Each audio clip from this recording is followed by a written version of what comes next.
जो agriculture practice के 7 points हैं वो हम एक एक करके डिस्कस करते जाएंगे। Now number 1 preparation of soil, number 2 sowing, number 3 adding manure fertilizer, number 4 irrigation मतलब water supply, number 5 protection from weed, number 6 harvesting and number 7 storage. ये सातों पॉइंट को एक एक करके डिस्क्राइब करेंगे, लेकिन आज हम लोग एक अलग तरीके से करने वाले। तो मैं जो बच्चे का नाम बोलूँगा वो बच्चा जो स्क्रीन पे दिख रहा है वो पैराग्राफ पढ़ेगा और फिर वो पैराग्राफ को मैं एक एक करके एक्सप्लेन करूँगा, ठीक है। सो अभी मैं जिसका नाम बोलूँ वो रेडी हो जाए, उसको पैराग्राफ पढ़ना है, ठीक है।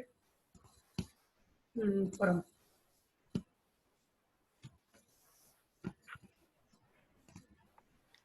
बेटा यहाँ से लेके पढ़ना शुरू करना है। परम Yes, sir. तो शुरू करो। 1.3 Preparation of soil. The preparation of soil is the first step before growing a crop.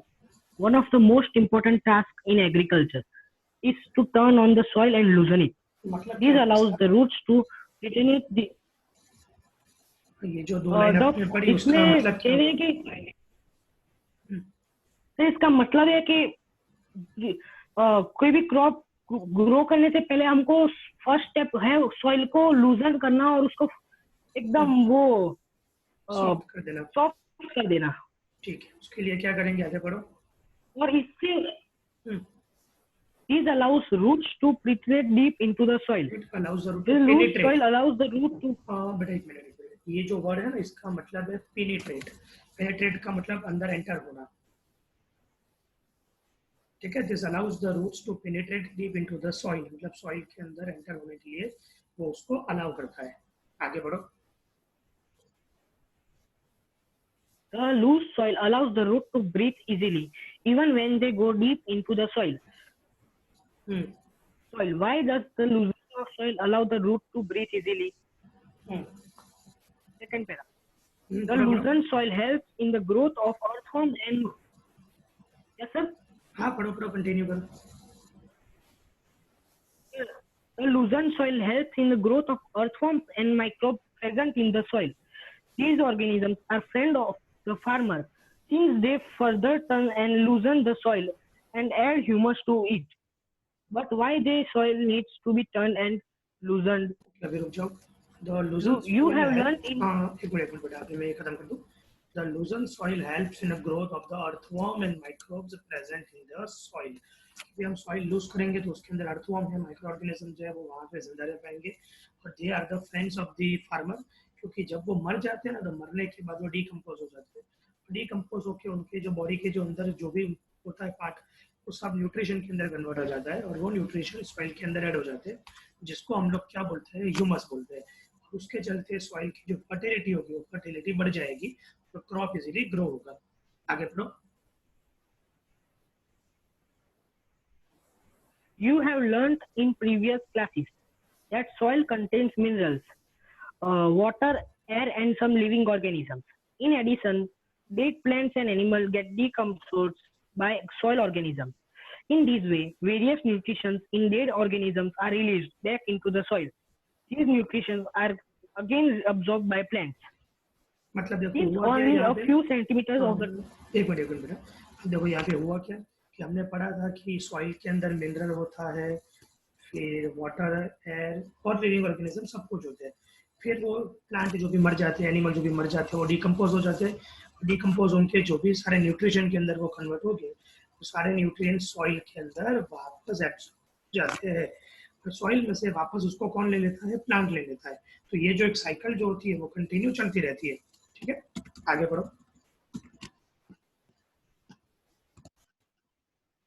Since only a few centimeters of the top layer of the soil supports plant growth, turning and loosening of soil brings the nutrient-rich soil on the top so that plants can use these nutrients.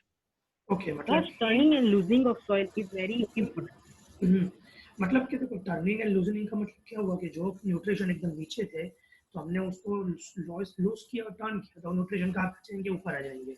अब जितने nutrients ऊपर के side available होंगे, plants maximum nutrients को क्या करेगा, absorb करेगा, और हमारी जो सॉइल जो कि वो कैसी बन जाएगी, न्यूट्रिशन रिच बन जाएगी। सो ये चीज़ों को करने के लिए हमको सबसे पहले क्या करना होता है, सॉइल को प्रिपेयर करना होता है। ठीक है, तो सॉइल प्रिपेयर करने का रीजन क्या है, उसके फायदे क्या है और क्यों करना पड़ रहा है, तो वो सब हमको ये पैराग्राफ के अंदर सब दिया हुआ है। आगे यही टॉपिक कंटिन्यू करते हैं। थोड़ा बढ़ा आगे। The process of loosening and turning of the soil is called tilling or plugging. This is done by using a plug. Plugs are made of wood or iron. If the soil is very dry, it may need watering before plugging. The plugged field may have big clumps of soil called crumbs. It is necessary to break these crumbs. Leveling the field is beneficial for sowing as well as for irrigation. Leveling of the soil is done with help of a leveler. Leveller एक नगड़ा जैसा होता है बेटा, जो tractor के पीछे लगा दिया जाता है, तो वो सॉइल को एक सीधे लेयर के अंदर कन्वर्ट कर देगा। सो पहले अपने समझ लेते हैं यहाँ पे कि the process of loosening and turning of the soil, उसको क्या बोला जाता है, टिलिंग। आपको याद रखने का टिलिंग की डेफिनेशन कि व्हाट इज टिलिंग और ploughing. This is done using a plough. Plough एक तरीके का इंस्ट्रूमेंट आता है, आपको बताता हूँ कैसा, इसको बोलते हैं प्लो। देखो नीचे दिया हुआ है आपको, जो वो ऑक्स के साथ बांध के रखा हुआ है, उसको प्लो बोला जाता है, कि जो सॉइल को ऊपर नीचे करने में काम आता है, टिलिंग करने में काम आता है। लेकिन अब मॉडर्न एज में हम लोग उसको यूज नहीं करते, हम लोग यूज करते हैं ट्रैक्टर को। ट्रैक्टर के पीछे लोखंड का बना हुआ प्लो लगा देते हैं। So plough are made up of the wood और आयरन। पहले के टाइम पे वुड का यूज होता था, अब आयरन का यूज होता है। If the soil is a very dry, it में नीड वाटरिंग बिफोर प्लगिंग। अगर बहुत ड्राई सॉइल है तो पहले आपको पानी ऐड करना है ताकि वो थोड़ी सी लूज हो जाए, और उसके बाद प्लगिंग करना है। The field may have big clumps of the soil called crumbs. बड़े बड़े पत्थर होते हैं मिट्टी के बने हुए, उसको क्रम्स बोला जाता है। उसको भी ब्रेक करना होता है, तो वो भी हम तोड़ डालते हैं। Levelling of the field is a beneficial for sowing as well as for irrigation. क्योंकि लेवलिंग क्यों करना पड़ रहा है, तो प्रॉपर सब जगह पे यूनिफॉर्मली सोविंग हो, सब जगह पे सीड प्रॉपर तरीके से जाए, सब जगह पे पानी प्रॉपर तरीके से जाए। अगर ऊपर नीचे सॉइल होगी तो नीचे वाली जगह में पानी बढ़ जाएगा, ऊपर वाली जगह में पानी जाएगा नहीं, तो उसको प्रॉपर एक लेवल करना बहुत जरूरी है। Leveling of the soil is done with the help of leveler. Yes. Sir हम वो लूजिंग करते हैं, लूजिंग और टर्निंग, तो सर उसमें क्रम्स नहीं होते? वो होते हैं ना, लेकिन अब नहीं होते हैं फिर वो मिट्टी के तो सर वो वापस हो जाते? नहीं, वो वापस नहीं होते, सर वो तोड़ डालते हैं, फिर वो थोड़े टाइम के बाद धीरे धीरे हो जाते हैं, उसको टाइम लगता है बनने में। Sometime manure is added to the soil before tilling. अब टिलिंग करने से पहले मैन्योर को ऐड करते हैं, कि पहले हमने मैन्योर ऐड कर दिया ऊपर, फिर हम टिलिंग करेंगे तो ऊपर की सॉइल नीचे आ जाएगी, नीचे की सॉइल ऊपर चली जाएगी, तो क्या होगा, मैन्योर सारा नीचे चला जाएगा, और वहां से रूट जो होंगे प्लांट के, वो मैन्योर के न्यूट्रिशंस को क्या कर लेंगे, एब्जॉर्ब कर लेंगे। और this help in a proper mixing of the manure with soil. The soil is a moisture before sowing. Sowing करने से पहले सॉइल को थोड़ी सी गीली करनी पड़ती है। अब जो नेक्स्ट पॉइंट है उसके बाद वो है एग्रीकल्चर इम्प्लीमेंट्स। इम्प्लीमेंट का मतलब जो इंस्ट्रूमेंट्स हम लोग यूज करते हैं, that is known as agriculture implements. अब उसकी बात करें अपने, तो अब कौन पढ़ेगा नेक्स्ट, काम्या पढ़ेगी। Agriculture implements. Before sowing the seeds, it is necessary to break soil clumps to get better yield. This is done with the help of various tools. What is the meaning of yield? यहाँ पे word है ना yield, उसका मतलब क्या? Before sowing the seeds, it is necessary to break soil to get better yield. जो field होती है उसको बेटर करने के लिए नहीं, yield का मतलब होता है कि आपको कितने अमाउंट में आपका क्रॉप मिलता है। अगर ज्यादा अमाउंट में मिला तो बेटर यील्ड, कम अमाउंट में मिला तो नॉट सो गुड। मतलब यील्ड का मतलब आप जितना ज्यादा प्रोडक्शन करते हो, जितना भी प्रोडक्शन करते हो उसको यील्ड बोलते हैं। तो किसी के फार्म में 2 किलोग्राम गेहूं है, किसी के फार्म में 10 किलोग्राम गेहूं है, तो 10 वालों की यील्ड ज्यादा हुई, 2 वालों की यील्ड कम हुई। यील्ड का मतलब अमाउंट, कि हमने जितना प्रोड्यूस किया उसको यील्ड बोलते हैं। आगे, This is done with the help of various tools. The main tools used for this purpose are the plow, hoe, and cultivator. Plow. This is being used since ancient times for tilling the soil, adding fertilizers to the crops, removing the weeds, and turning the soil. This is made of wood and is drawn by a pair of bulls or other animals, horses and camels. It contains a strong triangular iron strip called plowshare. The main part of the plow is a long log of wood which is called a plow shaft. There is a handle at one end of the shaft. The other end is attached to a beam which is placed on the bull's neck. One pair of bulls and a man can easily operate the plow. Hmm. The indigenous wooden plow is increasingly being replaced by iron plow nowadays. Okay, Oh, it अब is a देखो simple एक minute tool. में बेटा, अभी ये flow जो है वो देख लो पहले कि किस टाइप का होता है, कि जो एंशियंट टाइम से यूज होता आ रहा है, ये दो बुलक जो होते हैं उनके बीच में उसको लगा दिया होता है। फ्लो के नीचे का जो पार्ट होता है जो एकदम आयरन का बना हुआ होता है थोड़ा सा, that is not as a ploughshare, कि जो मिट्टी को खुद के ऊपर नीचे कर देता है, और ये फ्लो शाफ्ट जो होता है वो लकड़ा कि जो उसको सपोर्ट देता है। तो इस तरीके का जो है ये फ्लो होता है, लेकिन अभी फ्लो की जगह हमने ये जो आता है इस तरीके का, देखो ये अभी हो भी ज़्यादा यूज होता है, और पहले के टाइम पे जो फ्लो यूज होता था वो लकड़े का होता था, लेकिन अब जो फ्लो यूज करते हैं वो आयरन का होता है। अब हो जो अभी मैंने आपको बताया वो क्या होता है, तो It is a पढ़ो पढ़ो। it is it is a simple tool which is used for removing weeds and for loosening the soil. It has a long rod of wood or iron. A strong board and bent plate of iron is fixed to one of its ends and works like a blade. It is pulled by animals. ठीक है, so it is pulled bye an animal. अब next आता है cultivator. Now पढ़ो तो बेटा क्या है cultivator. Cultivator. Nowadays, plowing is done by tractor-driven cultivator. The use of cultivator saves labor and time. Labour and time मतलब लेबर का मतलब मजूर। तो पहले के टाइम पे हमको फार्म के अंदर जो नंबर ऑफ पर्सन यूज करने होते थे, उसकी जगह भी एक ही पर्सन ट्रैक्टर यूज करके पूरे फार्म को टीलिंग कर सकता है, तो ज्यादा पर्सन की ब्लॉक की जरूरत नहीं रहती है। सो देखो आप लोग देख सकते हो ट्रैक्टर के पीछे की साइड पे यहाँ पे ये चीज को लगाया हुआ है, यू कैन सी, उसको बोलते हैं कल्टीवेटर, कि जो ट्रैक्टर के पीछे अटैच किया जाता है। सो ये था आपका प्रिपरेशन ऑफ सॉइल। तो उसके बाद जो नेक्स्ट टॉपिक है वो है सोविंग। अब सोविंग में क्या करना है, तो सीड्स जो होते हैं उसको किस तरीके से हम लोग ऐड करते हैं सॉइल के अंदर, उसको बोला जाता है सोविंग। ठीक है, परिणाम आप पढ़िए बेटा।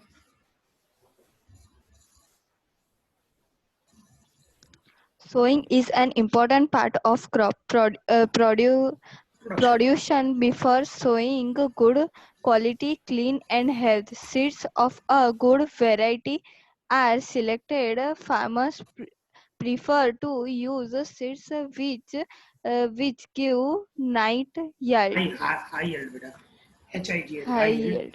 ओके, अब सोविंग का मतलब क्या होता है कि सोविंग का मतलब सीड को एंटर करना सॉइल में, लेकिन उसके पहले वो लोगों को चेक करने पड़ेंगे कि सीड को की क्वालिटी कैसी है। तो अच्छी क्वालिटी की सीड है कि खराब क्वालिटी की, वो कैसे चेक करेंगे। तो उसके लिए एक एक्टिविटी होती है कि आपको सीड को डाल देने का पानी के अंदर, उसमें से अगर वो पानी के अंदर फ्लोट करेंगे तो वो सीड बिगड़े हुए हैं, और जो सीड नीचे डूब जाएंगे वो अच्छे वाले सीड होते हैं। फिर वो जो फ्लोट करते हैं तैरते हैं वो वाले सीड जो है उसको वो लोग फेंक देते हैं।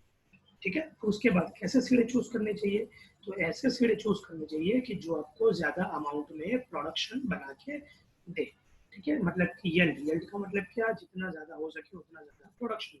तो हमारा सबसे पहला काम क्या रहेगा, जितना ज्यादा हो उतना ज्यादा हमको प्रोडक्शन मिले, उस तरीके के सीड हमको चूज करने का। सर यस सर, फिर वो जो बिगड़े हुए सीड्स है वो फेंक दे तो फिर तो हम ग्रो कर सकते हैं, वो ग्रो होते हैं? नहीं बेटा, वो सीड ग्रो नहीं होते। देखो अब डायरेक्ट अभी ये वाला पैराग्राफ पढ़ना शुरू करो, उसके बाद का देखो लिखा हुआ है सिलेक्शन ऑफ सीड करके सामने के पेज में दिया हुआ है, पढ़ो। Are there seeds which float on water? Would those be lighter or heavier than those which sink? Why would मतलब they? एक मिनट बेटा, आप मैंने जो आपको एक्टिविटी बोली ना अभी, कि जो ऊपर फ्लोट करते हैं और बाकी का सिंक हो जाते हैं, सिंक का मतलब डूब जाना, और फ्लोट का मतलब क्या, ऊपर तैरना। तो अब उसका आंसर दिया हुआ है यहाँ पे, पढ़िए बेटा। Damaged seeds become hollow and are thus lighter, therefore they float on water. This is good method for separating good healthy seeds from the damaged ones. मतलब Before जो सीड sowing बिगड़े one, हुए होते हैं वो डैमेज हो जाते हैं, डैमेज होकर वो एकदम हल्के फुल्के हो जाते हैं और वो पानी के ऊपर फ्लोट करते हैं। तो जो सीड पानी में फ्लोट करते थे वो वाले सीड कोई काम के नहीं है। अगर वो सीड हम सॉइल में डालेंगे तो भी वो ग्रो नहीं होने वाले। तो इस तरीके से हम क्या करेंगे, अच्छे वाले सीड को बुरे वाले सीड को सेपरेट कर देंगे। आगे बढ़िए। Before sowing, one of the important tasks is to know about the tools used for sowing seeds. Traditional tool. The tool used traditionally for sowing seed is shaped like a funnel. Funnel Funnel. ये जो shape है ना The यहाँ पे, seeds ये जो farmer के पास ये दिख रहा है, इसको बोलते हैं फनल। फनल है, हम लोग कहीं नहीं पिए ना घर में, तो कभी कभी हमको पेट्रोल डालना होता है, उसके लिए हम फनल यूज करते हैं। That is known as a funnel. आगे। The seeds are filled into the funnel, passed down through 2 or 3 pipes having sharp ends. These ends pierce pierce into soil and place seeds there. मतलब कि नीचे की side से एकदम sharp होता है कि जो सॉइल के अंदर घुस जाता है। पियर्स का मतलब एंटर हो जाता है, जैसे वो इंजेक्शन लगाते हैं ना डॉक्टर, वो कैसे स्किन के अंदर पियर्स हो जाता है, इस तरीके से ये पाइप अंदर चली जाती है। फिर ऊपर से आपको सीड डालने का, तो वो सीड नीचे चले जाएंगे सॉइल के अंदर, 2-3 लेयर अंदर चले जाएंगे। ठीक है, चलो उसके बाद का टॉपिक नेक्स्ट कंटिन्यू करते हैं। आगे बढ़िए। Seed drill. Seed drill. Nowadays, the seed drill is used for sowing with the help of tractors. This sows the seed uniformly at equal distance at And depth. depth. It ensures that seeds get covered by soil after sowing. This protects seeds from being eaten by birds. Sowing by using a seed drill saves time and labor. अब इसका मतलब ये है कि ये जो instrument ऊपर आपको दिख रहा है सीड ड्रिल करके, तो ये सीड ड्रिल को ट्रैक्टर के पीछे फिट कर दिया जाता है। अब इसके अंदर 2-3 काम एक साथ होंगे, मतलब टीलिंग भी हो जाएगा और टीलिंग के साथ साथ ये लोग सीड को भी सॉइल के अंदर डाल देंगे। इसका फायदा क्या होगा कि इक्वल डिस्टेंस पे सीड एक दूसरे के साथ रहेंगे। मतलब कि वो हाथ से करते हैं ना, तो उसमें डिस्टेंस फिक्स नहीं होता, कोई कोई सीड नजदीक आ जाती है, कोई कोई सीड दूर हो जाते हैं। लेकिन इसके अंदर मशीन से होता है तो सब सीड के बीच का जो डिस्टेंस होता है वो फिक्स रहता है। दूसरा डेप्थ भी, मतलब कि कितना अंदर तक जाता है वो भी फिक्स रहता है, और उसको अच्छे से प्रोटेक्शन भी मिलता है और उसके ग्रो होने के चांसेस भी बढ़ जाते हैं। ठीक है, अब इसमें आगे अपने देखते हैं। पढ़िए बेटा। Sir yes. सर ये वाला टॉपिक आप वापस समझा सकते सीड ड्रिल जो होता है, सीड ड्रिल में कैसा होता है कि देखो, जैसे यहाँ पे आपको बताता हूँ मैं, यहाँ पे एक पाइप होती है, वो पाइप से ना सीड सारे इधर आते हैं। तो एक सीड यहाँ जाएगा, दूसरा, तीसरा, चौथा, पांचवा, ऐसे सारे सीड इसके अंदर एंटर होते जाएंगे। इसमें क्या होगा कि हर सीड के बीच का जो डिस्टेंस होगा ना, वो डिस्टेंस कैसा होगा, फिक्स होगा। तो उसके चलते फायदा क्या होगा कि भाई हर सीड के बीच का डिस्टेंस सेम होगा, तो हर एक को प्रॉपर अमाउंट में वाटर मिलेगा, न्यूट्रिशन मिलेगा, इंसेक्ट या बर्ड आगे उसको खा नहीं जाएंगे। प्रॉपर जितना हर एक सीड प्रॉपर डेप्थ में होगा, मतलब प्रॉपर अमाउंट में वो नीचे तक जाएगा। तो सीड ड्रिल का इसके ये अंदर होल होते हैं सर? क्या हुआ? इसके अंदर होल्स होते हैं? हाँ, नीचे के साइड पे होल होते हैं। इससे सीड्स डालेंगे? हाँ, वो डायरेक्टली सॉइल के अंदर चले जाएंगे। यस सर आपने हम आगे में पढ़ा था, आगे में आपने बोला कि वो माइक्रोसॉफ्ट वो उनके फ्रेंड होते हैं फार्मर के, पर वो सर क्यों होते हैं फ्रेंड? क्योंकि वो माइक्रोब्स और वो सब जब मर जाते हैं ना, तो वो न्यूट्रिशन बन जाते हैं और वो न्यूट्रिशन फिर प्लांट एब्जॉर्ब कर लेता है, इसलिए। चलो अभी लास्ट का पैराग्राफ पे आ जाओ। सर सर जो आपने सीड ड्रिल बोला, सर इससे एक या दो सीड भी अंदर जा सकते एक साथ? फिर तो सर वहाँ पे, तो सर फिर यहाँ पे डबल नहीं हो जाएगा? नहीं होंगे। Okay sir, thank you. कोई फर्क नहीं पड़ेगा बेटा उसमें। Okay sir. पढ़ना पड़ेगा फिर आगे। Appropriate distance between the seeds is necessary to avoid overcrowding of plants. This allows plants to get sufficient sunlight, nutrients, and water from the soil. At times, a few plants may have to be removed to prevent overcrowding. Overcrowding मतलब एकदम पास पास में ना आ जाए, उसके लिए हमको ये चीज़ का ध्यान रखना होता है। ठीक है, अभी उसके बाद का जो नेक्स्ट टॉपिक है तो वो है एडिंग मैन्योर फर्टिलाइजर। अब एडिंग मैन्योर फर्टिलाइजर की जो बात चल रही है, तो अभी आपका वो मेन वाला पॉइंट रहेगा कि मैन्योर फर्टिलाइजर के बीच में डिफरेंसेस क्या क्या है, उसको किस तरीके से ऐड करना है, उसको ऐड करने से फायदे क्या क्या होते हैं, तो ये सब चीज़ें अपने को अभी उसमें देखनी है। तो अभी मैं जिसका नाम बोलूँ वो पड़ेगा मैन्योर फर्टिलाइजर का। वेदांत आजा बेटा। हाँ sir. Adding manures and fertilizers. The substances which are added to the soil in the form of nutrients for the healthy growth of plants are called manure and fertilizers. Soil supplies mineral nutrition to the crop. These nutrients are essential for the growth of plants. In certain areas, farmers grow crop after crop in the same field. The field is never left uncultivated or fallow. Imagine what happens to the nutrition. Okay, तो इसका एक मतलब है कि देखो soil supply mineral nutrition to the crop plant. ठीक है, soil के अंदर टोटल 13 टाइप के न्यूट्रिशंस होते हैं कि जो प्लांट को चाहिए होते हैं। उसमें से मेजर न्यूट्रिशन होता है नाइट्रोजन, फास्फोरस, पोटेशियम। ये 3 मेन वाले न्यूट्रिएंट्स होते हैं जिसके फर्टिलाइजर भी मार्केट में अवेलेबल होते हैं। अब होता क्या है कि कोई एक टाइप का प्लांट जो है वो ग्रो किया, ठीक है, उसने न्यूट्रिशन सॉइल में से ले लिए। अब दूसरे वाला प्लांट जब मैं ग्रो करवाने जाऊंगा तो उस टाइम पे सॉइल के अंदर के न्यूट्रिशन तो खत्म हो जाएंगे, तो जो क्रॉप को न्यूट्रिशन चाहिए होंगे वो तो कम हो जाएंगे। तो हमको टाइम टू टाइम जब जब हम लोग नया नया क्रॉप ग्रो करें उस टाइम पे हमको बार बार वापस फिर से न्यूट्रिशन और ऐड करने के लिए हमको मैन्योर को और फर्टिलाइजर को क्या करना पड़ेगा, ऐड करना पड़ेगा। ठीक है, आगे बढ़ो सर। यस सर, મને આઈડિયો પેરેગ્રાફ ખબર ના પડી। શું ખબર ના પડી એમાં? સર, આઈડિયો પેરેગ્રાફ તમે જે સમજાયો ને ઈ आप वाच तो करते हो पैराग्राफ।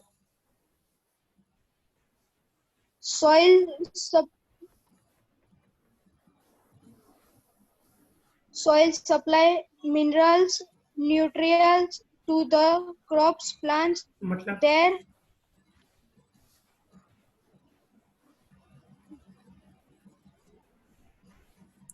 सर एक सेकंड रुकिए बेटा, बता बेटा ध्रुव इसका मतलब soil supply mineral nutrients to the crop plant, इसका मतलब क्या हुआ?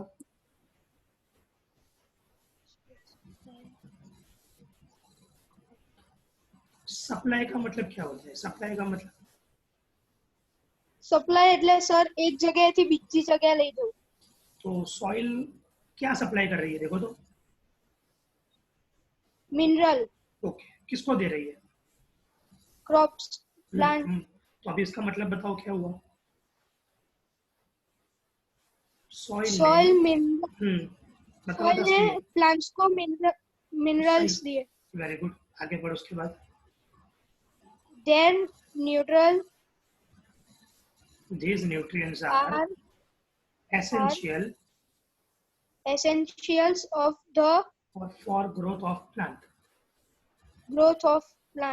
मतलब प्लांट के जो ग्रोथ है उसके लिए ये न्यूट्रिशन सारे कैसे है जरूरी है। और वो न्यूट्रिशन कौन देता है? प्लांट सॉइल देती है। किसको देती है? प्लांट को देती है, क्योंकि ये न्यूट्रिशन के बिना प्लांट जो है वो वापस ग्रो नहीं हो पाएंगे। लेकिन होगा क्या फिर?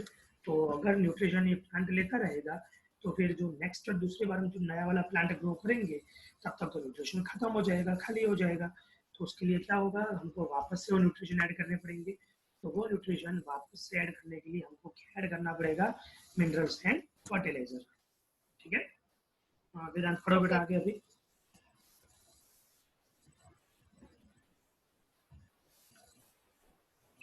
वेदांत म्यूट है बेटा। Continuous growing plants. पढ़ो पढ़ो। सर यस बोलिए। सर, आपका आवाज थोड़ा धीरे आ रहा है, बीच बीच में रुक। ठीक है, करता हूँ कुछ। हाँ, आप पढ़िए बेटा वेदांत। Continuous growing of crops makes the soil poorer in certain nutrition. Therefore, farmers have to add manure to the fields to replenish the soil with the nutrition. This process is called manuring. Improper or insufficient manuring results in weak plants. मतलब कि बार बार ये जो nutrition हमको add करने होते हैं उसको क्या बोला जाता है? मैन्योरिंग बोला जाता है। तो ये डेफिनेशन आपको याद करनी है। चलो उसके बाद next. Manure is an organic substance obtained from the decomposition of plant or animal wastes. Farmers dump plant and animal waste in pits at open places and allow it to decompose. The decomposition is caused by some microorganisms. The decomposed matter is used as organic manure. You have already learned about vermicomposting in class 6. Okay, देखो कि manure is an organic substance. Organic का मतलब क्या होता है? Natural. तो manure बनता कैसे है? तो जो भी प्लांट के वेस्ट होते हैं, मतलब जो प्लांट की कुछ डालियां गिर गई है या पत्ते गिर गए हैं, और एनिमल का जो भी वेस्ट होता है, तो सभी चीज़ों को ये लोग क्या करते हैं? गड्ढा खोद के उसके अंदर डाल देते हैं और जो गड्ढे को ऊपर से बंद कर देते हैं, और वो गड्ढे के अंदर ये सारी चीज़ें क्या होती रहती है? डीकम्पोज होती रहती है। और धीरे धीरे डीकम्पोज का मतलब क्या? सड़ना। तो सड़ते ये सारी चीज़ें जो है वो डायरेक्टली क्या बन जाएंगी? मैन्योर बन जाएगी। उसके बाद ये मैन्योर जो है उसको वहाँ से निकाला जाएगा और उसको प्रॉपर तरीके से सब फार्म के अंदर सब जगह पे स्प्रेड किया जाएगा। सो उसको बोला जाता है मैन्योरिंग। तो उसके बाद आगे का जो टॉपिक है वो देखते हैं। ये एक्टिविटी नहीं करनी है, डायरेक्टली मैं बोलूँ वहाँ से पढ़ना। यहाँ से पढ़ो फर्टिलाइजर वाला।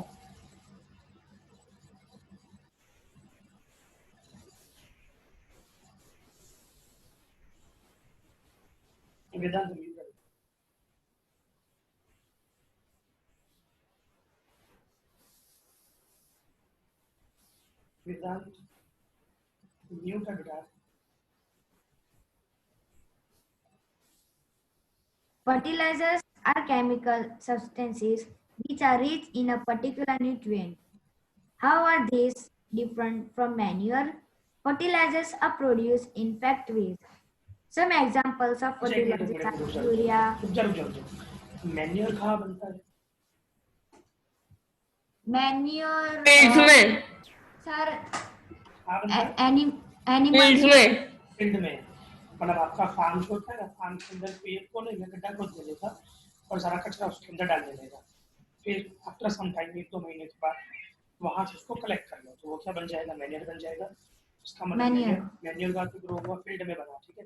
फर्टिलाइजर कहाँ बनेगा? तो फैक्ट्री के अंदर बनेगा। तो जब ये दोनों में, हाँ, तो दोनों का डिफरेंस आ गया।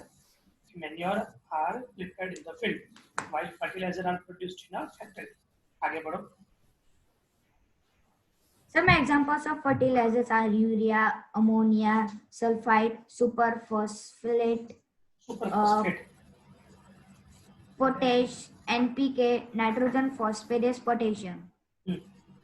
Yes. The use of fertilizer. इस fertilizers के नाम है जो आपको याद रखना है। The use of fertilizers has helped farmers to get better yield of crops such as wheat, paddy, and maize, but excessive use of fertilizers has made the soil less fertile. Fertilizers have also become a source of water pollution. Therefore, in order to maintain the fertility of the soil, we have to substitute fertilizers by organic manure or leave the fields uncultivated, fallow in between two crops. The use of manure improves soil texture as well as its water retaining capacity. It replenishes the soil with all the nutrients. Another method of replenishing the soil with replenishing का मतलब क्या पता है? उसको वापस भर देना, कि जो न्यूट्रिशन खाली हो गए थे उसको वापस भरना, उसको बोलते हैं रेप्लेनिशिंग, ठीक है।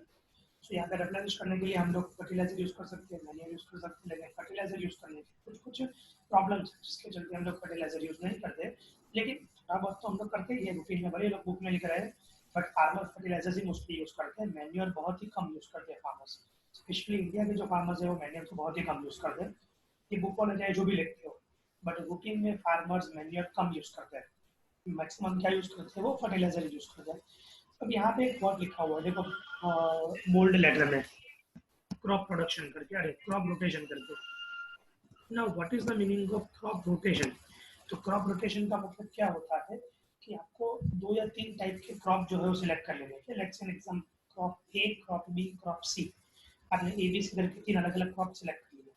फिर आपको पहले क्रॉप ए ग्रो करने का, फिर उसको ले लेने का, हार्वेस्ट कर लेने का, फिर क्रॉप बी ग्रो करने का, फिर उसको हार्वेस्ट कर लेने का, फिर क्रॉप सी ग्रो करने का, उसको हार्वेस्ट कर लेने का। मतलब आपको ये पैटर्न में चलेगा A B C A B C A B C ऐसे। या तो अगर आपने 4 क्रॉप अगर सिलेक्ट किए हुए हैं ए बी सी डी, तो पहले ए वाला ग्रो करो, बी वाला, सी वाला, डी वाला, फिर वापस ए वाला, बी वाला, सी वाला, डी वाला। ऐसे अलग अलग टाइप के क्रॉप करने से सॉइल के जो न्यूट्रिएंट्स है वो सारे यूज हो जाएंगे। अगर आप एक ही टाइप के अगर क्रॉप को ग्रो करते रहोगे तो क्या होगा कि 15 न्यूट्रिशन में से वो जिनकी 4-5 टाइप के न्यूट्रिशन है उसी को ही लेगा, बाकी के न्यूट्रिशन को वो एज सॉइल में रख देगा। तो उसका फायदा क्या होगा कि सारे न्यूट्रिशन यूज नहीं होंगे, सिलेक्टेड न्यूट्रिशन ही यूज होंगे। तो क्रॉप रोटेशन का ये फायदा होता है कि हमको अलग अलग टाइप के क्रॉप, सॉइल का न्यूट्रिशन भी प्रॉपर बैलेंस रहे और फर्टिलाइजर का भी प्रॉपर तरीके से यूज हो। तो इसको बोलते हैं क्रॉप रोटेशन की मेथड। पढ़ो वेदांत उसमें बेटा। Sir yes sir sir manure तो अच्छा नहीं होता, अच्छा ही है ना मैन्योर का। तो सारे मैन्योर यूज क्यों नहीं होता? क्योंकि मैन्योर का इफेक्ट बहुत कम होता है, उसके लिए आपको बहुत ज्यादा मैन्योर यूज करना पड़ता है, और जबकि वो काम थोड़े से फर्टिलाइजर यूज करने से हो जाता है। आगे बढ़ो बेटा। सर डाउट है। हाँ बोलो बोलो। सर अगर वो फार्मर जो भी क्रॉप यूज करता वो सारे क्रॉप से एक ही न्यूट्रिएंट्स लेते हो तो? नहीं, वो हमको उस तरीके से सिलेक्ट करने के क्रॉप सारे कि वो अलग अलग टाइप के न्यूट्रिएंट्स ले।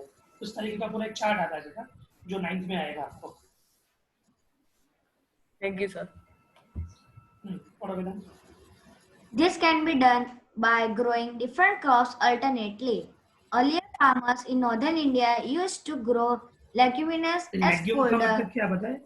हम लोग बोलते हैं ना कठोर, बोलते हैं कठोर, उसको लेग्यूम्स बोला जाता है। Legumes as fodder in one season and wheat in the next season. This helps in the replenishment of the soil with nitrogen. Farmers are being encouraged to adopt this practice. In these previous classes, you have learnt about rhizobium bacteria. These are present in the nodules of roots of leguminous plants. They fix atmospheric nitrogen. अब इसका मतलब है कि यहाँ पे rhizobium करके आपको bacteria का नाम दिया हुआ है। उसके बारे में ऑलरेडी आप लोग जो है पढ़ चुके हो, और 9th में भी आप लोग वापस इसको पढ़ोगे। मैं आपको उसका हाईलाइट देता हूँ। पहले एक काम करते हैं, एक बार ये डिफरेंस पढ़ लेते हैं फर्टिलाइजर का और मैन्योर का, ठीक है? और फिर पहले मैन्योर और फर्टिलाइजर का टॉपिक खत्म करते हैं, फिर ये चीज को हम देखेंगे बाद में। यस सर, जैसे हम कोई एग्जांपल ले ले, जैसे पैडी ले लो, तो सर उसमें जो फर्टिलाइजर हम कौन सा यूज, उसके लिए पैडी के लिए उसमें ऐसा होता है फर्टिलाइजर कौन सा सही अच्छा रहेगा? उसमें ऐसा होता है कि हम लोग जो फर्टिलाइजर यूज करते हैं ना बेटा, उसके अंदर सारे न्यूट्रिशन आ जाते हैं। तो हमने सारे न्यूट्रिशन वाला फर्टिलाइजर डाल दिया, अब उसमें से पैडी को जो जो न्यूट्रिशन चाहिए होंगे वो उसमें से ले लेगा। तो फिर हम लोग दूसरा ऐसा क्रॉप सेलेक्ट करेंगे कि जो बाकी का जो बचा हुआ न्यूट्रिशन है उसको वहां से वो एब्जॉर्ब कर लेगा। इस तरीके से हम क्रॉप को सिलेक्ट करते हैं। अच्छा, क्रॉप को सिलेक्ट करने के पीछे भी बहुत सारी चीजें देखनी पड़ती है कि सॉइल कैसी है, क्लाइमेटिक कंडीशन कैसी है, तो ये सब चीजें जो होती है उसके ऊपर डिपेंड करता है। तो सर पैडी को केमिकल या फिर ऑर्गेनिक फर्टिलाइजर उसके लिए? सॉरी बेटा, मतलब पैडी जो है ना उसमें कौन सा फर्टिलाइजर अच्छा रहता है, केमिकल या फिर ऑर्गेनिक? बेटा देखो, organic is the best, but organic जो होता है ना उसके लिए आपको क्या होता है कि थोड़ा नहीं बहुत ज्यादा अमाउंट में ऐड करना पड़ता है। तो फार्मर्स क्या करते हैं, ऑर्गेनिक और फर्टिलाइजर दोनों को मिक्स करके ऐड कर देते हैं। सर जो पैडी है उसको पर्टिकुलर के लिए वो अलग से रहता है ना, अलग अलग प्लांट के लिए अलग अलग रहता है ना? अलग अलग प्लांट के लिए अलग अलग होता है, लेकिन बेटा टोटल 16 न्यूट्रिएंट्स होते हैं। तो उसमें से बहुत सारे ऐसे कॉमन न्यूट्रिएंट्स भी है कि जो हर प्लांट के लिए चल सकते हैं। सर पैडी को बहुत सारा वाटर चाहिए ना, मतलब हाँ बहुत सारा। वो रेनी सीजन में ग्रो हो सकता है ना ऐसे। अच्छा अभी पहले तो सबसे पहले काम करो, सब लोग अपने डिस्कस करते हैं फर्टिलाइजर और मैन्योर का difference. This is the most important. हम लोग आज इरिगेशन नहीं करेंगे, आज हम यहाँ तक ही रखेंगे, मैन्योर तक ही रखेंगे, क्योंकि ये सारे टॉपिक आपको लर्न भी करने हैं और लिखने भी है। अब चलो मैं आपको डिफरेंस बताता हूँ। सर ये वाला रिकॉर्डिंग भी, ये रिकॉर्डिंग चाहिए आपको इसका? ये हाँ ठीक है, भेज दूंगा, कोई बात नहीं। चलो अपने डिफरेंस देखेंगे। सबसे पहले मैं मेन पॉइंट को अंडरलाइन करूंगा, देखते जाना। Fertiliser is a man made, मतलब कि इनऑर्गेनिक है। जो भी चीज़ें मैन मेड होती है ना, उसको इनऑर्गेनिक बोलते हैं, जो हम लोग बनाते हैं। और ऑर्गेनिक जो होता है मतलब अपने आप बनती है, दैट इज अ नेचुरल। तो मैन्योर इज अ नेचुरल, ठीक है। वो कैटल डंग, कैटल का मतलब गाय भैंस जिसको हम बोलते हैं, उसके डंग मतलब जो नंबर 2, और प्लांट के रेसिड्यू मतलब इन शॉर्ट कचरे से बनता है। हाँ उसमें कचरा ही होता है, और इसके अंदर से जबरदस्त बदबू भी आती है। फर्टिलाइजर और मैन्योर में से बदबू आती है जोरदार। फिर fertiliser is a sir cattle, हाँ बोलो। सर कैटल डंग में मतलब दूसरे भी कचरे डालते हैं? डालते बेटा, यस। इन शॉर्ट कचरा ही होता है। एक मिनट।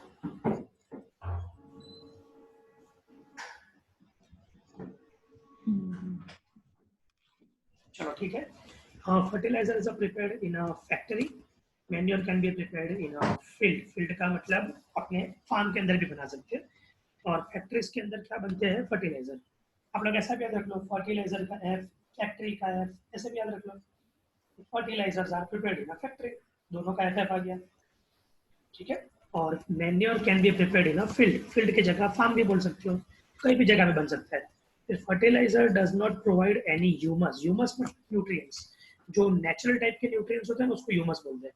ह्यूमस जो होता है वो स्पेसिफिकली डिफाइन कब किया जाता है कि जब कोई ऑर्गेनिज्म मर जाता है और मरने के बाद उसकी बॉडी डिकम्पोज हो जाती है, और डिकम्पोज होकर वो सारे न्यूट्रिएंट्स सॉइल के अंदर आते हैं, तो उसको ह्यूमस बोलते हैं। तो वो ह्यूमस फर्टिलाइजर नहीं प्रोवाइड करता, लेकिन मैन्योर जो होता है वो क्या प्रोवाइड करता है? ह्यूमस प्रोवाइड करता है। फिर fertilisers are very rich in a plant nutrient like nitrogen, phosphorus and potassium. अब आपको इसको याद रखने का कैसे? तो नाइट्रोजन की साइन होती है N, फास्फोरस की साइन होती है P, और पोटेशियम की K।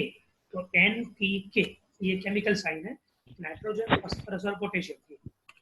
Manure is relatively less rich in plant nutrients. तो ये आपका मेन डिफरेंस। अब अगर आपको डिफरेंस आता है तो आपको ये चारों पॉइंट्स जो है वो याद रखना। बोलो सर ये नाइट्रोजन, फास्फोरस एंड पोटेशियम वो सब क्या होता है? वो फर्टिलाइजर में? मैन्योर है, मैन्योर है। अरे सॉरी, मैन्योर क्या? न्यूट्रिएंट्स। न्यूट्रिएंट्स टोटल बहुत सारे न्यूट्रिएंट्स होते हैं, लेकिन प्लांट को उसमें से सिर्फ 16 टाइप के न्यूट्रिएंट्स चाहिए होते हैं। उसमें भी ये 3 जो होते हैं वो मेन होते हैं। सर मैंने देखा है कि बहुत से लोग मतलब जो दूसरी एरियाज के जो लोग होते हैं ना, जो हट में रहते मतलब फील्ड में रहते मतलब, तो वो लोग है ना एनिमल डंग को है ना क्या कहते हैं वो, अपने जो वॉल्स होती है ना उसको घर की वॉल्स पे वो ऐसे लगाते, फिर उसको रोटी पकाने में। हाँ सर, तो सब गंदा नहीं होता होगा? नहीं वो फ्यूल है बेटा। पहले के टाइम पे अपने एलपीजी नहीं था ना, उसको यूज करते थे एज अ फ्यूल। सर फिर वो अग्नि में भी हवन होते सब जगह पे होते बेटा, ठीक है। हाँ उसके बाद का टॉपिक अपने नेक्स्ट देखते हैं। अभी डिफरेंस की बात का advantage of manure, manure use करने के एडवांटेज क्या क्या है, क्यों मैन्योर यूज करना चाहिए। तो number 1, the organic manure is considered, organic का मतलब आपको याद रखने का आपसे नेचुरल, ठीक है। और उसके फायदे क्या? तो number 1, it enhance the water holding capacity. Soil जो होती है, जैसे डेजर्ट वाली सॉइल होती है, उसको अगर आप पानी डालो तो वो पानी सीधा नीचे चला जाएगा। लेकिन अगर कोई अच्छी ह्यूमस वाली फर्टाइल सॉइल होगी ना, तो पानी को पकड़ के रखेगी, सॉइल को गिला करके रखेगी, उसको बोलते हैं वाटर होल्डिंग कैपेसिटी। फिर number 2, it makes soil porous, उसका मतलब छोटे छोटे होल वाली, ताकि उसके अंदर आराम से ऑक्सीजन, कार्बन डाइऑक्साइड वो सब गैसेस का उसके अंदर ट्रांसपोर्टेशन हो सके। 2 वर्ड हो गए, पहला वर्ड हो गया वाटर होल्डिंग कैपेसिटी, दूसरा वर्ड हो गया पोरस। तीसरा, it increase the number of friendly microbes. Manure जो है वो माइक्रोब्स को ग्रो करवाने में हेल्प करेगा, और माइक्रोब्स अल्टीमेटली फार्मर्स के फ्रेंड है, जो जरूरी है। And number 4, it improves the fertiliser में नहीं होता? वो अल्टीमेटली मर के फर्टिलाइजर ही बन जाता है इनका। और वो माइक्रोब ज्यादा जिंदा नहीं रहते लंबे समय तक, इसीलिए। And number 4, improves the texture of the soil.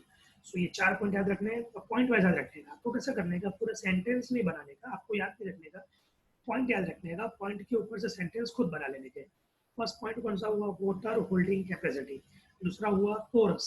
अब पोरस से आपको याद रखने का फायदा क्या, गैसेस का एक्सचेंज। तीसरा क्या हुआ, फ्रेंडली माइक्रोब। और चौथा कौन सा हुआ, टेक्सचर। तो आपको 4 पॉइंट याद रखने के, और वो पॉइंट के ऊपर से सेंटेंसेस आपको खुद बनाने के। तो फर्स्ट पॉइंट है वाटर होल्डिंग कैपेसिटी। तो अब यहाँ पे लिखा हुआ है कि इट एनहांस, तो हम लोग एनहांस की जगह ऐसा भी लिख सकते हैं कि it improve the water holding capacity और it increase the water holding capacity, ऐसा भी लिख सकते हो। फिर it makes the soil porous due to which exchange of gases become easy. Number 3, it increase the number of friendly microbes in the soil. And number 4, it improve the texture of the soil. ठीक है, तो ये 4 points हो गए। हाँ बोलो sir porous का मतलब क्या होता है? पोरस का मतलब होल वाला, छोटे छोटे छेद होते हैं, उसको पोरस बोलते हैं। ओके सर, अगर हम फर्टिलाइजर और मैन्योर को एक साथ मतलब डाल सकते हैं, मतलब डालते ही है। तो क्या मतलब मैन्योर है ना, तो उसके एडवांटेजेस और फर्टिलाइजर कैसे बेटा पता है कि आप स्टार्टिंग में यूज करोगे ना, तो आपको बहुत अच्छा लगेगा, 2-3 साल 4-5 साल तो ऐसा लगेगा कि ये तो बहुत अच्छा है, लेकिन ये धीरे धीरे करके सॉइल की फर्टिलिटी को कम करता है। फिर कैसा हो जाएगा पता है कि बिना फर्टिलाइजर के आप कंपलसरी कोई सॉइल के अंदर कोई क्रॉप ग्रो ही नहीं कर पाओगे। ये एक तरीके की दवाई जैसा हो गया कि आपने एक बार दवाई लेना शुरू कर दी, धीरे धीरे उसकी आदत पड़ जाती है ना, और बॉडी को वो डिफेक्ट भी करता है, डिफेक्ट हो जाती है बॉडी में। सेम तरीके का काम कौन करता है, फर्टिलाइजर करता है। अब जैसे आयुर्वेदिक दवाई होती है और आप लोग जो टैबलेट लेते हो वो होते हैं। आयुर्वेदिक दवाई का कोई साइड इफेक्ट नहीं होता, लेकिन टैबलेट जो आप अगर लॉन्ग टाइम तक लोगे तो उसका साइड इफेक्ट होगा। तो आयुर्वेदिक का मतलब हो गया मैन्योर और टैबलेट का मतलब हो गया फर्टिलाइजर। इन शॉर्ट अगर ये टर्म में अगर देखने जाए तो, ठीक है। सो आज के हमने कौन से टॉपिक देखे, तो आज हमने सबसे पहले देखा प्रिपरेशन ऑफ सॉइल, उसके बाद हमने देखा सोविंग, और उसके बाद देखा हमने adding manure and fertiliser. 3 topic आज के हो गए। अब बचे 4 टॉपिक, वो अपने नेक्स्ट लेक्चर में खत्म करेंगे। कौन से 4 टॉपिक, तो इरिगेशन वाला, वीड्स वाला, हार्वेस्टिंग वाला और स्टोरेज वाला। तो ये 4 टॉपिक अपने नेक्स्ट लेक्चर में खत्म। लेकिन आप लोगों को ये जो आज टॉपिक हमने जो किए, तो उसको आपको लिखने हैं टॉपिक वाइज। पहला टॉपिक कौन सा आएगा, प्रिपरेशन ऑफ सॉइल, तो उसके आपको पॉइंट्स बना के लिखने हैं। फिर सेकंड टॉपिक आएगा मैन्युअल फर्टिलाइजर का, तो उसका भी लिखना है आपको, उसका डिफरेंस भी आपको लिखना है, और सोविंग के बारे में भी लिखना है। तो सर मेन लिखना है ना, मेन सारे पॉइंट्स आ जाने चाहिए उसके अंदर। ओके। और टेस्ट के अंदर इसके मार्क्स कटने नहीं चाहिए। जिसके मार्क्स अगर कम हुए ना टेस्ट में, तो पूरा चैप्टर लिखने के लिए दूंगा 5 बार। सो अभी से टॉपिक प्रिपेयर करना शुरू करो। रट्टा सर आप रिपीट करोगे? आज के जो टॉपिक सर आप रिपीट करोगे वापस से? वही बता रहा हूँ, आज के जो टॉपिक हमने किए, तो वो टॉपिक जो है वो लिखने हैं। वो टॉपिक के अंदर आपको जहाँ जहाँ डिफाइन दिख रही है, जैसे देखो क्रॉप रोटेशन की डिफाइन है, तो आपको डिफाइन भी उसको अलग से लिखने का, डिफाइन अलग से मेंशन कर दो। और जो टॉपिक हमने दिए है वो टॉपिक की नोट्स बनाओ, उसको बुक में से फाइंड करके लिखो। मेन की पॉइंट्स है वो आपके आ जाने चाहिए। डिफरेंस मैन्युअल और फर्टिलाइजर का दिया हुआ है तो वो भी ऐसा लिख डालो। फिर एडवांटेजेस दिए हुए हैं, अगर आप एग्जाम में पूछे कि write down the difference between manual and fertiliser, तो उस टाइम पे आपने को कोई जगह पे ढूंढने जाने की जरूरत ना होनी चाहिए, हमारे पास उसका आंसर रेडी होना चाहिए। फिर अगर कोई ऐसा पूछे right down the advantage of the manual, तो भी हमारे पास अवेलेबल होना चाहिए। देखो ये रहे 4 पॉइंट। तो उस टाइम पे अगर किसी ने हमको पूछा कि what are the advantages of manual, उस टाइम पे हम याद ही होना चाहिए। और अगर याद ना हो तो हमको पता होना चाहिए कि बुक के अंदर उसका आंसर कहाँ पे है। अगर हमको कोई पूछे what are the define of crop rotation, आपको बुक के अंदर पता होना चाहिए कि उसकी डिफाइन कहाँ पे अवेलेबल है। ठीक है, तो इस तरीके से आपको करना है। नोट्स तो मैं आपको देने ही वाला हूँ पढ़ने के लिए, लेकिन उसके अलावा खुद भी लिखना है। यस सर, वो टेस्ट का क्या बोल रहे थे आप? टेस्ट अगर ये चैप्टर के टेस्ट के अंदर, ये चैप्टर के टेस्ट में अगर काम आएंगे ना, पूरा चैप्टर में 5 बार लिखने के लिए दूंगा। सर वो ऑनलाइन टेस्ट होगा? हाँ, एमसीक्यू टाइप ही होगा। Okay sir. लेकिन उसके अंदर मैं ऐसे क्वेश्चन रखूंगा ना कि मुझे पता चल जाएगा कि बच्चे को आता है कि नहीं आता। सर अगर ऐसे पूछे एडवांस, पूरा चैप्टर पढ़ना है? पूरा चैप्टर पढ़ना है line to line. Sir advantage of manual पूछे तुमको ये 4 लाइन से लिखने के? नहीं, आप ऊपर नीचे कर सकते हो, पर 4 पॉइंट आ जाने चाहिए। सर टेस्ट कब होगा? चैप्टर खत्म हो उसके दूसरे दिन, okay sir. Most probably Sunday को मैं रख लूंगा। ठीक है, तो अभी आज के लिए इतना रखता हूँ, इसका वीडियो में ग्रुप में डाल दूंगा। ठीक है सर। चलिए, bye sir. Bye bye. Bye sir. Okay sir, bye sir. Bye sir. Bye sir.